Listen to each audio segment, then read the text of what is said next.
আল্লাহকে চিনতে হলে আসমানের দিকে তাকাতে হবে না, জমিনের দিকে তাকাতে হবে না, চন্দ্র সূর্যের দিকে তাকাতে হবে না, বরঞ্চ আপনার 3.5 হাত ঘড়ির দিকে তাকান, আমার মাওলার খবর আপনি পেয়ে যাবেন।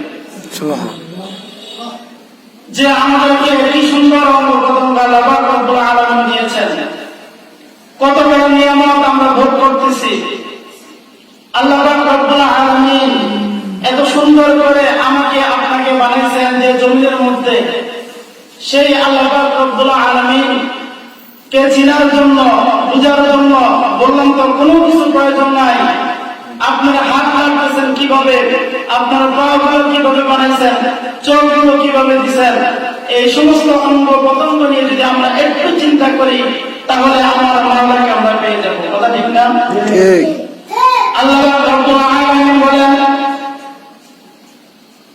ইয়া আইয়ুহাল্লাযীনা আমানু যকুরুল্লাহা যিকরান কাসীরা।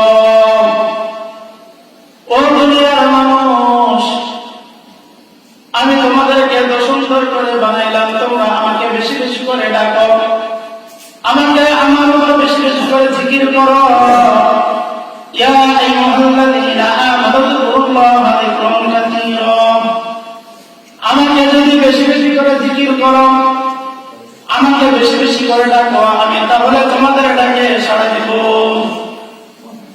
আল্লাহু তাআলা উদউনি আস্তাজিব লাকুম। যে আল্লাহ রাব্বুল আলামিন এত সুন্দর করে আমাদেরকে বানাইলেন, আমরা তার জন্য কি করি? আমরা তো তার জন্য কিছুই করি না, বরঞ্চ আমরা দুনিয়া চাকচিক্য, দুনিয়া রং তামাশা দেখে সব কিছু ভুলে যাই, মাওলাকে ভুলে যাই। কথা ঠিক কিনা? আমার আল্লাহ রাব্বুল আলামিন দুনিয়ার মধ্যে যখন মানুষ বানাইবেন, ফেরেশতাদেরকে বললেন, ও ফেরেশতারা, আমি দুনিয়ার মধ্যে মানুষ বানাবো, তোমরা কি বলো? ফেরেশতারা সরাসরি আল্লাহকে না করে দিছে যে আল্লাহ, দুনিয়ার মধ্যে আপনি মানুষ বানাবেন, তারা দুনিয়ার মধ্যে যায় কি করবে? তারা দুনিয়ার মধ্যে যায় মারামারি করবে, তারা দুনিয়ার মধ্যে যায় কাটাকাটি করবে। মা তার সন্তানকে দেখতে পারবে না, সন্তান তার মাকে দেখতে পারবে না, ভাই তার ভাইকে দেখতে পারবে না, এক ভাই আর ভাইয়ের সাথে ঝগড়া করবে।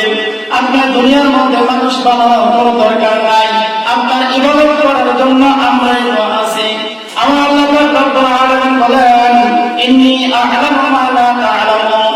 ও ফেরেশতারা, একটা কথা মনে রাখো, আমি যা জানি তোমরা কিন্তু তা জানো না।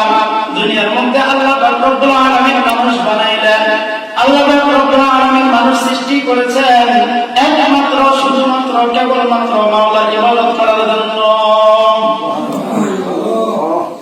আমার আল্লাহ রাব্বুল আলামিন আমাদের কাছে আর কিছু চায় না।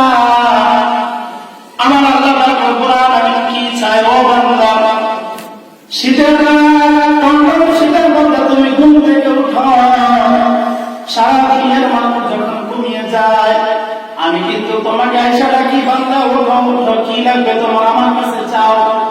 দুনিয়ার মানুষের কাছে চায় কোনো লাভ নাই, কারণ আমি তো তাকে বানাইছি, তাকে ধন সম্পদের মালিক আমি তো দিছি, আমি সব কিছু তাকে দিলাম। তুমি তার কাছে কি চাইবা? তুমি আমার কাছে চাও। ও বান্দা, তোমার কি লাগবে? তুমি যদি আমাকে ডাকো তাহলে আমি সঙ্গে সঙ্গে তোমার সব আশা পূরণ করে দিব। সুবহানাল্লাহ। এজন্য আমরা সর্ব অবস্থায় যেখানে যাব আল্লাহ রাব্বুল আলামিনকে ডাকবো। কথা ঠিক আছে? ইয়া আইয়ুহাল্লাযীনা আমানু যকুরুল্লাহা যিকরান কাসীরা। আমার আল্লাহ রাব্বুল আলামিন বলেন, তোমরা বেশি বেশি করে জিকির করো। আপনি যদি বলেন আল্লাহ, আমি বেশি বেশি করে জিকির করলে আপনি আমাকে কি দিবেন? আমার আল্লাহ রাব্বুল আলামিন বলে, দুনিয়ার